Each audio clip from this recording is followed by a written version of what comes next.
السلام علیکم ورحمۃ اللہ وبرکاتہ۔ بسم اللہ الرحمن الرحیم۔ دوستو، نعیم بھائی اپنی امریکہ کے 7 ماہ کے سفر میں ایک دن شام کے وقت کی کارگزاری سناتے ہیں کہ نماز کا وقت قریب تھا۔ ہماری جماعت کے امیر صاحب نے مجھے اذان دینے کے لیے کہا۔ میں نے اذان دی۔ اذان سن کر ایک گورا جو میرے بالکل سامنے ایک ٹرک میں بیٹھا تھا اتر کر دوران اذان میرے سامنے آ کھڑا ہو گیا اور اذان کے بعد کہنے لگا، مسٹر، تم نے بہت اچھا گانا گایا۔ میں نے اسے بتایا کہ یہ گانا نہیں بلکہ اذان ہے جو ہم نماز کے وقت اپنے بھائیوں کو بلانے کے لیے دیتے ہیں کہ نماز کا وقت ہو گیا ہے، آئیں سب کام چھوڑ کر اپنے پیدا کرنے والے کے حضور سجدہ ریز ہو جائیں۔ یہ سن کر اس نے کہا کہ میں بھی مسلمان ہونا چاہتا ہوں، مجھے بھی کلمہ پڑھا دیں۔ نعیم صاحب فرماتے ہیں کہ میں نے اسے کلمہ پڑھایا اور وہ مسلمان ہو گیا۔ اللہ اکبر، اللہ اکبر۔ میرے نبی کے شہر کے نوجوان بینکار نے حرام کے لاکھوں ریال ٹھکرا دیے۔ دوستو، مدینہ منورہ کا ایک عرب نوجوان 1988 میں ریونڈ آیا، 1,00,000 ریال تنخواہ لیتا تھا، بینک العربی میں کام کرتا تھا، یہاں 20 دن جماعت میں لگائے، چلہ بھی پورا نہ لگایا، واپس گیا، جاتے ہی استعفیٰ دے دیا کہ سود حرام ہے، میں نوکری نہیں کروں گا۔ اگر ہم اس کو گستاخ بناتے تو پہلے سے زیادہ سود میں پھنساتے۔ جب اس نے اچانک استعفیٰ دیا تو بینک نے اس پر ہرجانہ کا دعویٰ دائر کر دیا کہ اتنے لاکھ ریال ہمیں ہرجانہ کے دے دو تب تیرا استعفیٰ قبول ہے، یا اتنی سروس دو تب تجھے چھوڑیں گے۔ اس نے کہا کہ مجھ سے ہرجانہ لے لو، میں نوکری نہیں کرتا۔ ہرجانہ دینے میں کیا قربانی دینی پڑی؟ گھر بک گیا، جائیداد بک گئی، جو بنایا تھا سب بک گیا۔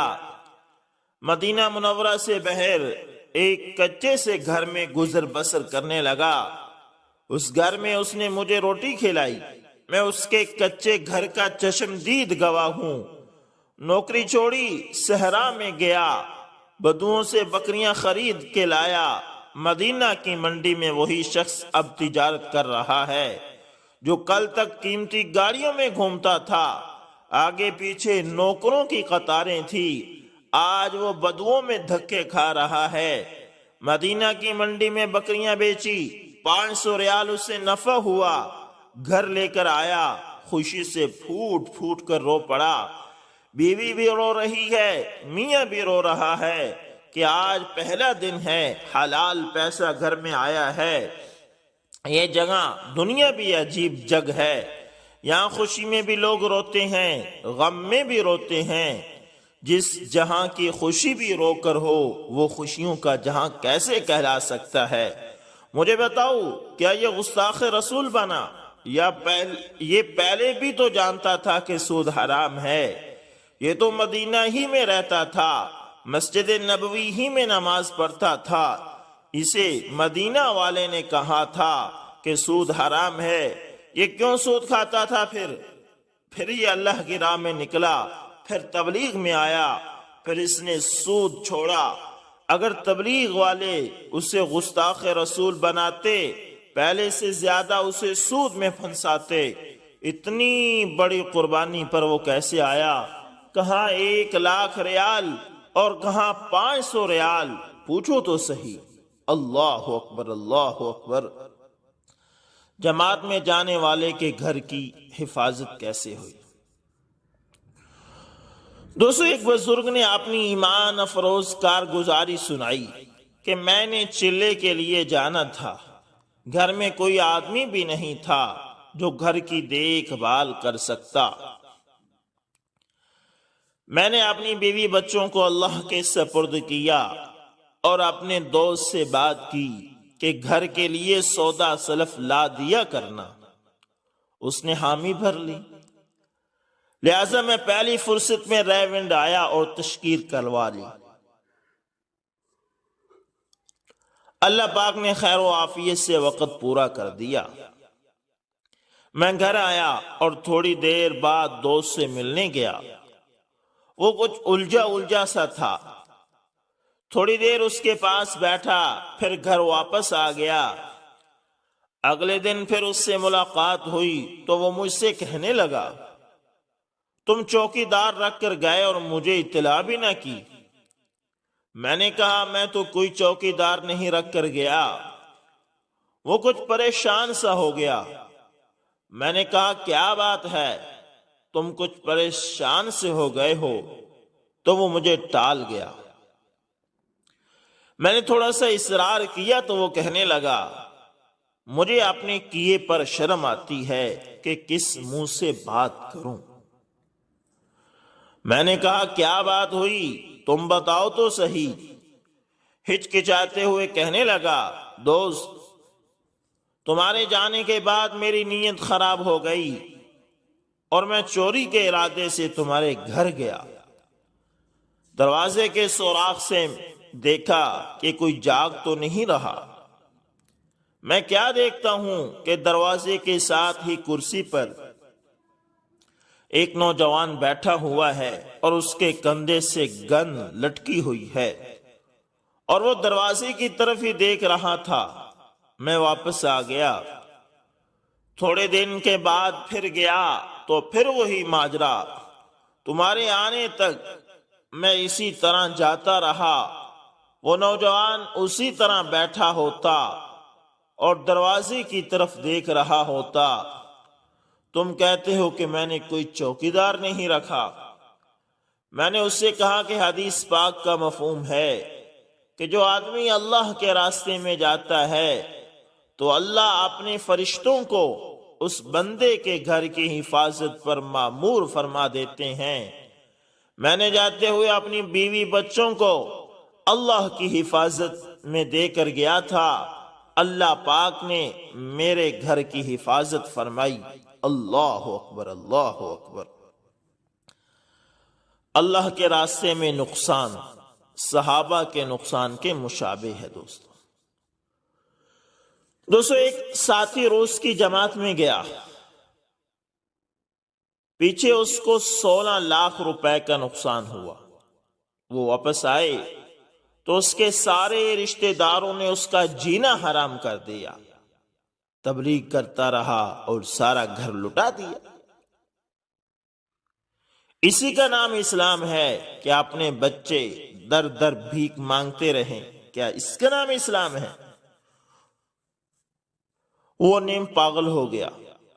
ایک دفعہ ہم گشت کر رہے تھے منڈی میں تو وہاں وہ بھی بیٹھا ہوا تھا اور جو منڈی کا تاجر تھا وہ کہنے لگا کہ مولوی صاحب یہ کوئی تبلیغ ہے کہ اس بیچارے کا سارا گھر لٹ گیا، 16 لاکھ کا نقصان ہو گیا۔ میں نے اس ساتھی سے کہا کہ تجھے مبارک ہو۔ وہ حیران ہو گئے۔ انہوں نے کہا مولوی صاحب یہ کیا کہہ رہے ہو؟ میں نے کہا اجمالی بات تو یہ ہے کہ یہ نقصان اس کے مقدر میں ہی تھا۔ ما اصابت لم یکن لخطئک وما اخطأت لم یکن لیصیبک رفعت الاقلام وجفت الصحف۔ نبی کریم صلی اللہ علیہ وسلم کا ارشاد گرامی ہے کہ جو تکلیف آنے والی ہے اسے کوئی ہٹا نہیں سکتا اور جو راحت آنے والی ہے اس کو کوئی روک نہیں سکتا۔ قلم اٹھا لیے گئے اور صحیفے خشک ہو گئے۔ یہ تکلیف آنی تھی، کاروبار میں گھاٹا آنا تھا۔ تمہاری اس منڈی میں روزانہ گھاٹے پڑتے ہیں، لاکھوں کے گھاٹے پڑتے ہیں۔ تم نے کبھی شور مچایا؟ تم نے کبھی کہا کہ اس کے بچے بھوکے مر رہے ہیں؟ سودی کاروبار کرتے کرتے جب وقت آتا ہے دیوالیہ نکل جاتا ہے. یہ تبلیغ میں گیا تھا، اس کا نقصان ہوا، اس لیے شور مچا رہے ہیں. اس کا نقصان ہونا تھا، لیکن یہ مبارک شخص ہے کہ اس کا نقصان صحابہ کرام رضوان اللہ علیہم اجمعین کے نقصان سے مشابہ سے ہو گیا. تو سو میرے ایک دوست کا جو تبلیغی تھا اس کا واقعہ آپ سے شیئر کرتا ہوں.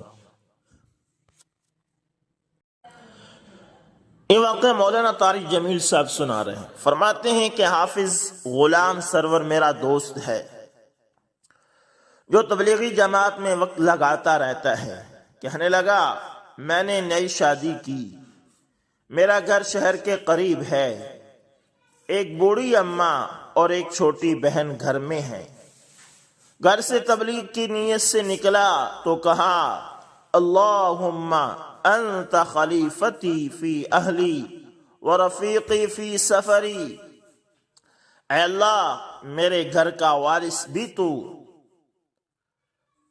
میرے گھر میں میرے پیچھے کا محافظ بھی تو، میرے سفر کا ساتھی بھی تو، میرا ساتھ بھی تو. یہ دعا آپ صلی اللہ علیہ وسلم نے سکھائی ہے. کہنے لگا میں نے آیت الکرسی پڑھی اور کہا یا اللہ یہ گھر اب تیرے حوالے، نوجوان بیوی تیرے حوالے، میری عزت بھی تیرے ہاتھ میں ہے. وَتُعِزُّ مَن تَشَاءُ وَتُذِلُّ مَن تَشَاءُ. اور تو جسے چاہتا ہے عزت دیتا ہے اور جسے چاہتا ہے ذلیل کرتا ہے. دعا کر کے میں چلا گیا. کئی دنوں کے بعد ایک گنڈا جو بڑا مشہور تھا وہ رات کو مسلح ہو کر آیا. اس نے کہا کہ بڑھیا کا گلا گھونٹ دوں گا، لڑکی نوجوان ہے، اس کو اغوا کروں گا. اسے یہ پتہ نہیں تھا کہ کوئی اور قدرت بھی موجود ہے. فاللہ خیر حافظا، اللہ بھی موجود ہے. میرے مصطفیٰ کو بچانے والا کون؟ اللہ ہماری حفاظت کرنے والا، اللہ ہماری نگرانی کرنے والا ہے. اس گنڈے نے منصوبہ بنایا کہ اندر جا کر بوڑھی کے منہ میں کپڑا ٹھونسوں گا. ابھی دیوار ہی پھلانگی کے دونوں گھٹنوں سے ٹانگیں ٹوٹ گئی. اتنا چیخا ہائے ہائے. لوگ اکٹھے ہوئے تو دیکھا کہ شہر کا گنڈا ہے جو بہت بڑا بہادر تھا. لوگوں نے دیکھ کر کہا، پوچھا کہ کیا ہوا؟ کہنے لگا دونوں ٹانگیں ٹوٹ گئی ہیں اور یہ سمجھ لو کہ یہ میری چھلانگ سے نہیں ٹوٹی ہیں، یہ خدائے قہار کے عذاب سے ٹوٹی ہیں. اللہ نے توڑ دی ہیں. مجھے لے جاؤ، میں برے ارادے سے آیا تھا. میں سمجھ گیا ہوں کہ جن کو خدا بچائے اس کی بے عزتی کوئی نہیں کر سکتا. ہسپتال میں لے گئے، کوشش کی، پلستر چڑھائے، لیکن اب تک ٹانگیں صحیح نہیں ہوئی.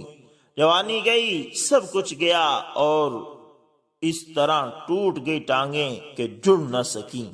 اللہ اکبر. دوستو، جو اللہ کے راستے میں نکلتا ہے اس کا حافظ اور محافظ اللہ ہوتا ہے.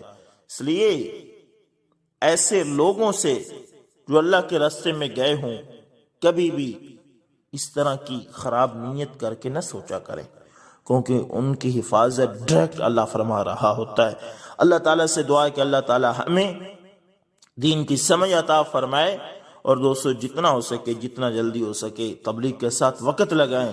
آپ کی زندگی بھی بدلے گی، آپ کی آخرت بھی بدلے گی. امید کرتا ہوں ویڈیو اچھی لگی ہوگی. پسند ہے تو لائک شیئر کمنٹ لازمی کریں. ملتے ہیں کسی نیکسٹ اچھی سی ویڈیو کے اندر. تب تک کے لیے اللہ حافظ.